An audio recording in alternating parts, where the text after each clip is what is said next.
Olá, seja muito bem-vindo ao nosso canal para continuarmos com a nossa reflexão sobre o retorno à essência do cristianismo ou o retorno à essência do Evangelho de Jesus, ok? Vamos continuar juntos. Na última apresentação nossa, no último vídeo, nós falando sobre essa questão da essência, né?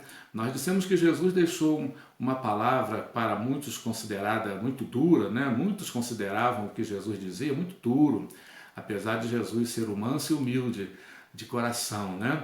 Mas ele disse: vocês não poderão servir a Deus e a Mamon ao mesmo tempo, ou vão odiar um e amar o outro e vice-versa.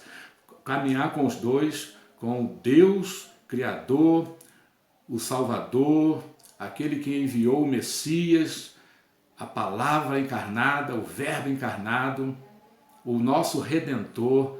Então, servir a esse Deus e servir a Mamon não é possível.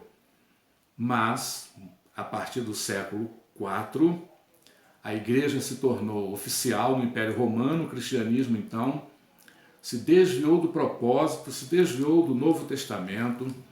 E o que a igreja tentou fazer? Tentou conciliar a palavra de Jesus, aquilo que Jesus deixou, com a cultura da época, os costumes da época. E a igreja, ao ser oficial, ela viu uma vantagem nisso muito grande, porque ela poderia agora obter prestígio, poder político, poder econômico. Esse prestígio iria inclusive ajudar a igreja. Esse argumento é usado até hoje. Se a igreja obter poder econômico, poder político, né, na sociedade, ela vai poder até ajudar mais, ela vai poder espalhar o reino de Deus, implantar o reino de Deus. Então o reino de Deus é visto aí não como o domínio do Deus Todo-Poderoso, mas precisa de uma ajuda, né, dos homens, fazendo conchavos com a cultura, com a política, né, para implantar o reino de Deus. E a igreja então se corrompeu, se desviou da palavra, se corrompeu em sua doutrina, corrompeu a mensagem do Evangelho.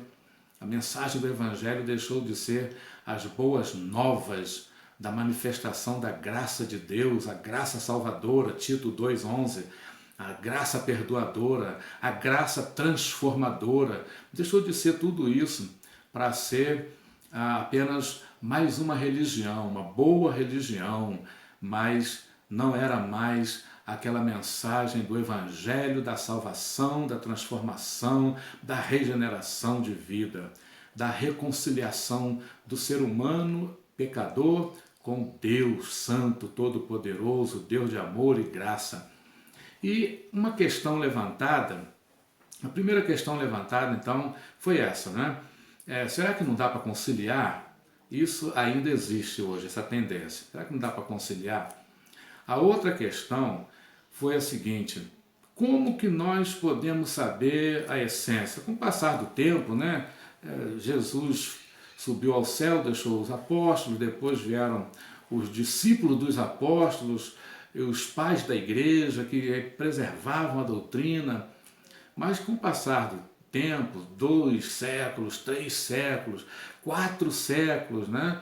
Então a coisa foi ficando mais difícil, mais complicada. Até a igreja também ter o cânon todo formado, as escrituras, né, concluídas, o cânon. Muita coisa foi entrando dentro da igreja a partir do momento também que ela se uniu à política, a partir do momento em que ela foi considerada a religião oficial, o cristianismo foi considerado a religião oficial, né, do império. Então a igreja viu nisso uma grande vantagem para aumentar o seu prestígio, e a igreja se tornou então a instituição mais poderosa de toda a Idade Média. A instituição mais poderosa, mais rica, muita influência. Os reis se dobravam diante dos papas, né? Muitas doutrinas novas entraram na igreja, vieram os dogmas, aquelas doutrinas em que o fiel tem que crer sem questionar, que não tem base na palavra, no Novo Testamento. Simplesmente aquilo que a igreja decidia passava a valer como doutrina. né, como uma lei que não podia ser mudada, os dogmas. Então, a velha questão que muitos levantaram na época era essa, mas como é que a gente vai saber a essência? Qual é a essência? Igual hoje, tem tantas religiões, tantas denominações dentro das religiões, né? Como no cristianismo, hoje há vários tipos de cristianismos, né? E muita gente se diz cristã, mas a palavra não tem significado. Aquilo que Jesus deixou não tem significado algum. A mensagem foi totalmente mudada, a missão da igreja foi confundida com a missão de uma organização humana para fazer o bem na face da terra, que é muito importante, mas não é aquela missão que Jesus, a missão redentiva de Jesus. Então, a dúvida, a questão continua. Como saber a essência? Vamos ler Mateus 7, 24. Quem sabe aqui há uma orientação mais clara. Mateus 7, 24. Jesus falando: portanto, todo aquele que ouve estas minhas palavras e as pratica, será semelhante ao homem prudente, que edificou a sua casa sobre a rocha. Desceu a chuva, transbordaram os rios, sopraram os ventos e deram contra aquela casa. Contudo, ela não caiu, porque estava edificada sobre a rocha. Aquele que ouve estas minhas palavras, mas não as cumpre, será comparado ao homem insensato, que edificou a sua casa sobre a areia. Desceu a chuva, transbordaram os rios, sopraram os ventos e deram contra aquela casa, e ela caiu, e foi grande a sua queda, a sua ruína, em outras versões. Concluindo Jesus de proferir estas palavras, as multidões se admiraram da sua doutrina. Admirar não significa aceitar, crer e seguir, né? As multidões se admiraram das suas doutrinas, porque ele as ensinava como quem tem autoridade e não como os escribas, né? Então nós vemos que sempre houve admiradores da palavra de Jesus. Jesus fala coisas tão bonitas, né? Quando ele fala do amor, quando ele fala de perdão, quando ele fala, vinde a mim, vocês que estão cansados, eu vou aliviar vocês. Que coisa, que palavras maravilhosas. Mas quando Jesus diz assim, aquele que quer vir após mim, negue-se a si mesmo, morra para o seu ego, tome cada dia a sua cruz e siga-me. Aí já muda de figura. Para aquelas multidões admiradoras, não querem muitas vezes se transformar na multidão dos seguidores, dos que morrem para si e se rendem a Jesus. E Jesus passa a ser não um ser admirável para eles, mas passa a ser o Senhor e Salvador de suas vidas. A diferença nisso. Então vamos continuar. Hoje a questão é levantada, né? Como saber a essência? Tem tantas influências, né? E a igreja perguntou isso, foi perguntando ao longo do tempo, com as atitudes, falamos isso, não com as palavras, né? Declaração clara, assim, mas com as atitudes, a questão foi essa, continuou sendo essa e é até hoje.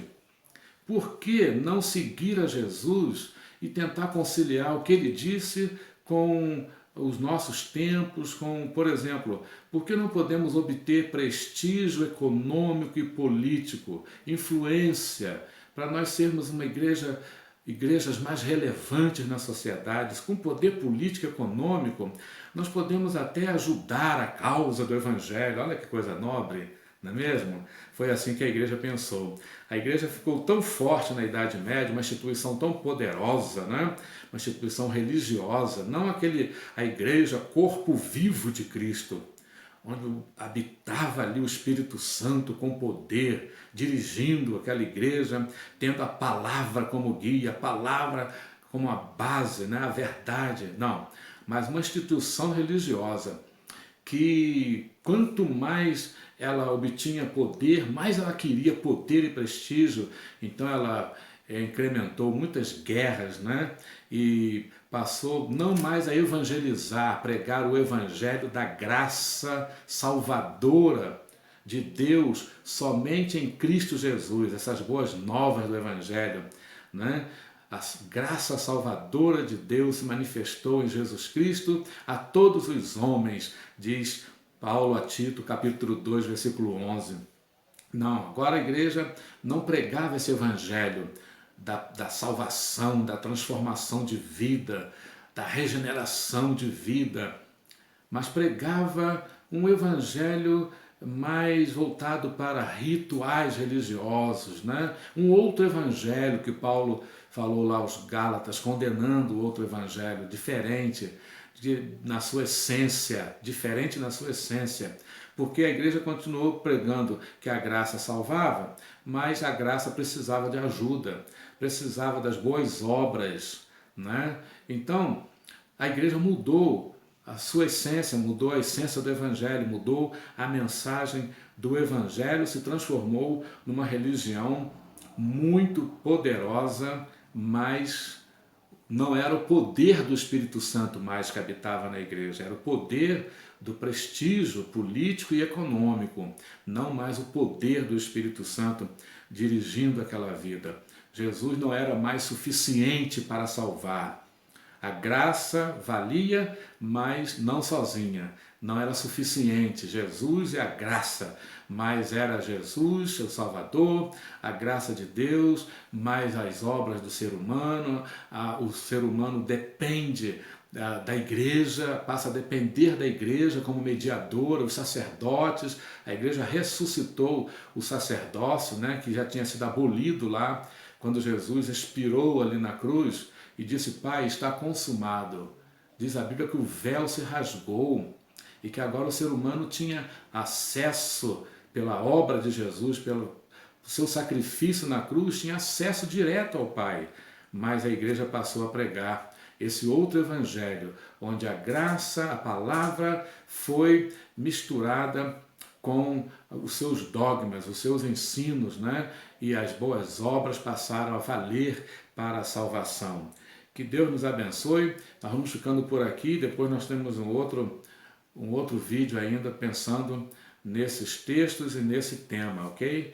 E que seja sobre nós, mais uma vez, a graça do Senhor. Muito obrigado pela sua atenção neste nosso encontro aqui.